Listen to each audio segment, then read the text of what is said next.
Welcome to Revenge with Lyra. The hospital gown was cold. So was the hallway. So was the way the nurse didn't make eye contact when she wheeled me out into the discharge bay. I had blood dried behind my ear, a split lip, and a deep cut across my left shoulder. No broken bones. Just bruises. And quiet. The kind of quiet that makes you ask yourself a question you're too embarrassed to say out loud. Will anyone come? I didn't expect flowers. Or balloons. Or anyone waiting with a car already warmed up. I just asked, one text, to the group chat labeled Fam Bam Red Heart. Need a ride from the ER. I sent a photo too. Nothing dramatic. Just my wristband, the 4 mark, the hospital name in the corner. My sister replied 6 minutes later. We're at bottomless brunch. Order an Uber. With a laughing emoji. As if my pain was punchline material. I read it once. Twice. Then replied, will do. Didn't argue. Didn't guilt. Didn't beg. I slid my phone back into my pocket, nodded at the nurse, and walked outside into the sharp evening air. There was a bench near the exit. I sat there while my Uber app spun in circles. But something in my chest didn't feel right. Not physical. Not yet. It was the realization that, even in my worst moment, my family chose brunch. And mimosas. And Instagram photos with captions like, Saturdays are for sisters. 12 hours later, after I'd gone home alone, after the painkillers had worn off, something changed. Inside me. And around me. Because at 11:14 p.m., my sister's phone rang. She picked up. Probably still tipsy. Probably still laughing. The voice on the other end wasn't mine. It belonged to a police officer. And his words turned the air in her lungs to cement. Are you listed as the emergency contact for name? She said yes, still half smiling, until he added, he stopped breathing 12 minutes ago. She told me later that she dropped the phone, right there in the booth, between a half-eaten omelet and her second mimosa. The officer had said 12 minutes. She probably spent 10 of those brushing off the ring. Too loud, too busy. Too full of herself to care. The brunch crowd fell silent when she screamed. Not out of guilt. Out of fear. Because for the first time, she realized I could actually disappear. They'd found me at home, collapsed on the bathroom floor. All that just bruises stuff? Turns out, internal bleeding doesn't send a courtesy text. The EMT who showed up said I was minutes from losing consciousness completely. He found the Uber receipt on the kitchen counter, crumpled, unread. A bottle of prescription meds untouched. My name barely whispered when they lifted me onto the gurney. I flatlined once. Came back. Flatlined again. Then I stabilized. The hospital called it lucky. The doctor called it a delay in proper care. I called it something else. A moment I'll never forget, not because I almost died, but because of who didn't show up. When I woke up in ICU, the lights were dim. My sister was there. Mascara smudged. Hoodie borrowed. She sat stiff in the visitor's chair. Why didn't you tell me it was that bad? She whispered. I didn't answer. Not right away. Because here's the truth. I had. Every message, every call, every small sign over the years that said, I need you. She'd laughed off. Dismissed. Swatted like a gnat. And now, suddenly, she cared? Because someone in uniform told her I stopped breathing? No. That wasn't love. That was consequence. I turned my head toward the window. Spoke without looking at her. You told me to call Uber. Uber doesn't sit at the ICU all night. She flinched. But I didn't. Because something in me had already shifted. I wasn't just her little brother anymore. I was a man who survived being forgotten. And now, I was remembering everything. She tried. Oh, she tried. The next morning she brought coffee. My favorite, or what she thought was. Hazelnut, no sugar. I hadn't touched that order in 3 years.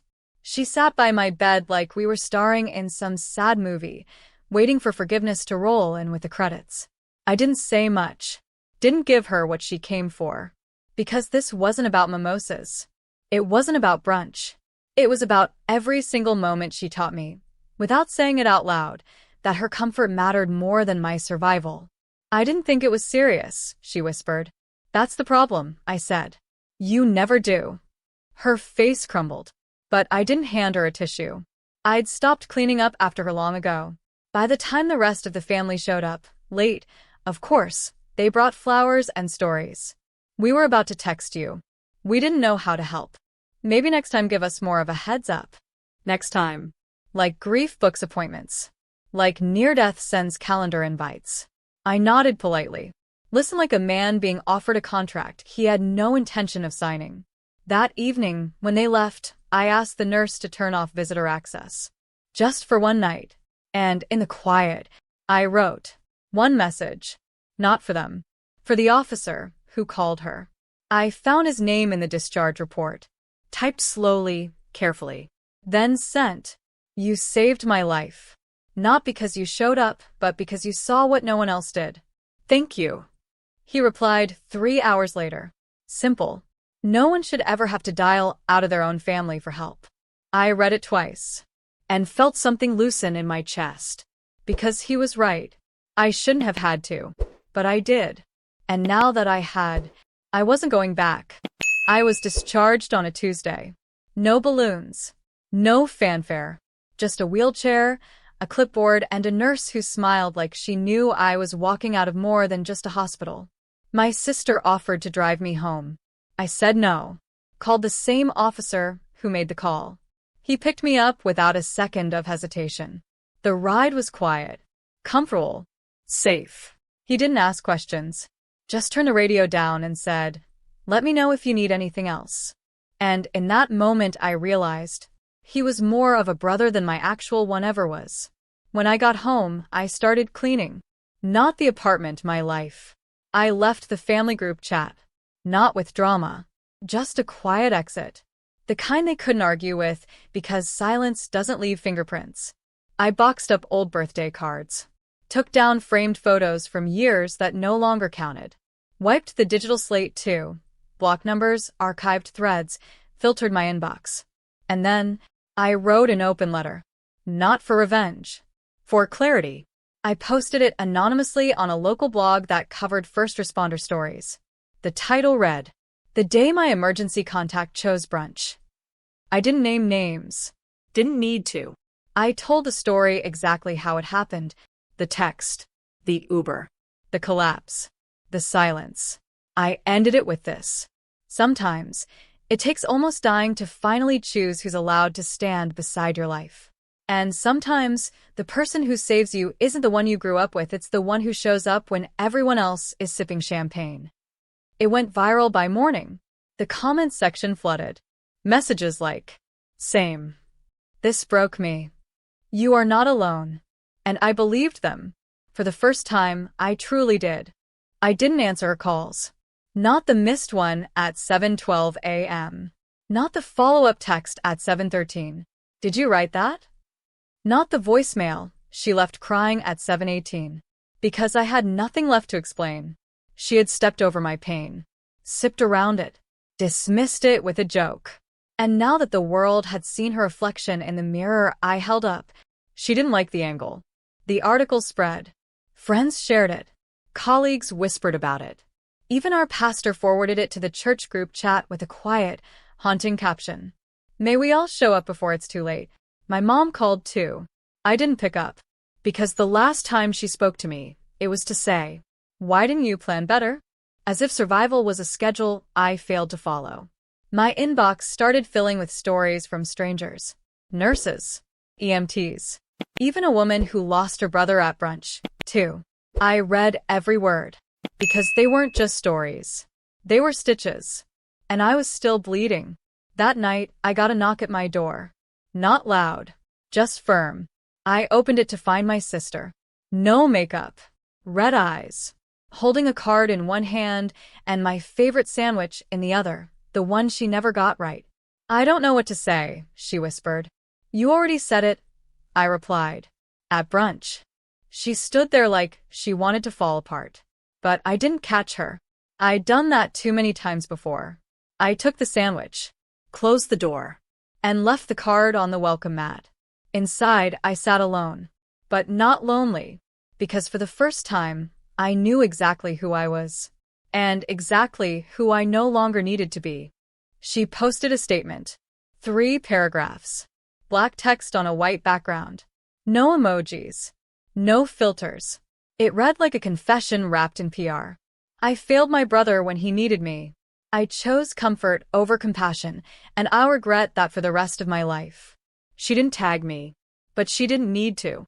The internet connected the dots. People reshared the blog post with her apology. Some forgave her. Others didn't. I didn't care either way, because the story was no longer about her. It was about me, surviving what I wasn't supposed to survive. Standing where no one thought I would. I didn't reply, didn't call, didn't validate her redemption arc. Instead, I made a quiet decision. I updated my emergency contact. Not to her. Not to anyone in my family. To Officer Harris. The man who saw a stranger and acted like family. I texted him. Hope it's okay. I listed you.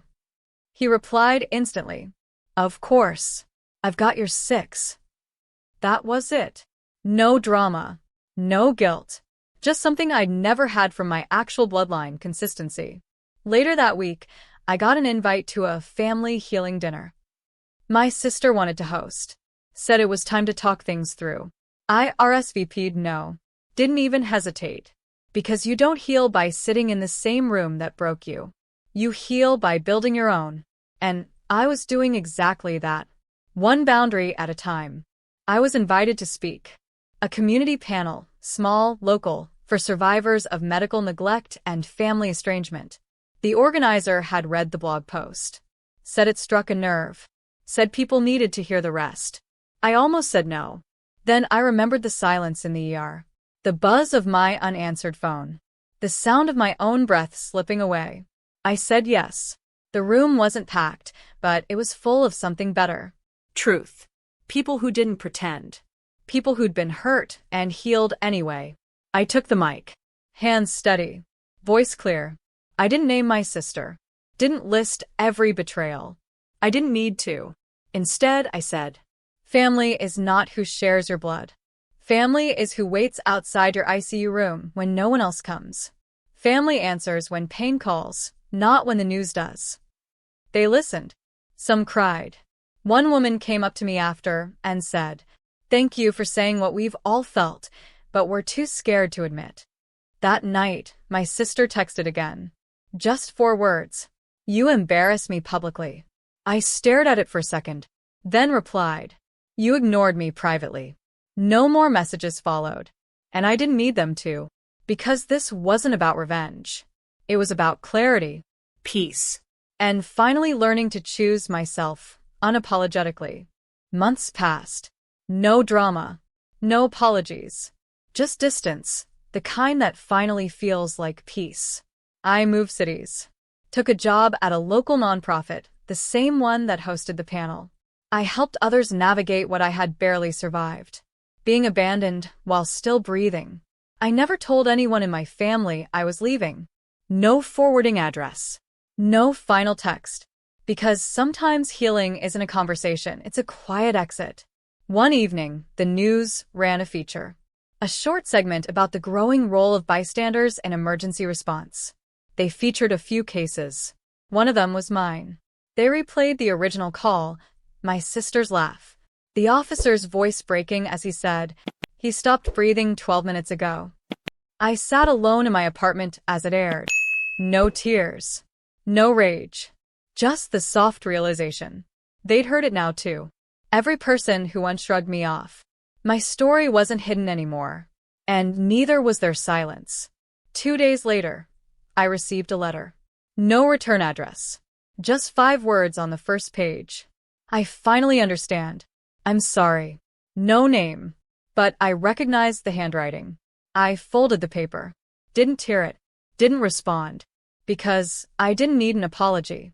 I needed a life. And I'd finally started living one, without depending on people who only show up when it's too late. I sat back in my chair, stared at the skyline outside, and whispered to myself, not in bitterness, but in calm. They lost me the moment I needed them most. And I smiled, because I was no longer asking for rides. I was driving my own story now. Some losses aren't loud. They don't come with screaming matches or slammed doors.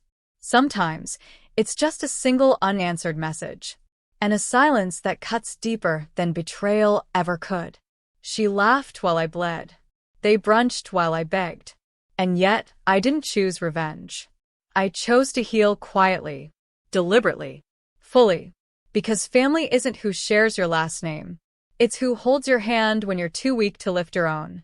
And the day I nearly died, I learned who that was. And who it wasn't. So, here's the question that lingers. When someone calls you in pain, do you answer? Or do you leave them wondering if they ever mattered at all? I don't hate them. But I no longer hope they'll change. Because I changed. And that was enough.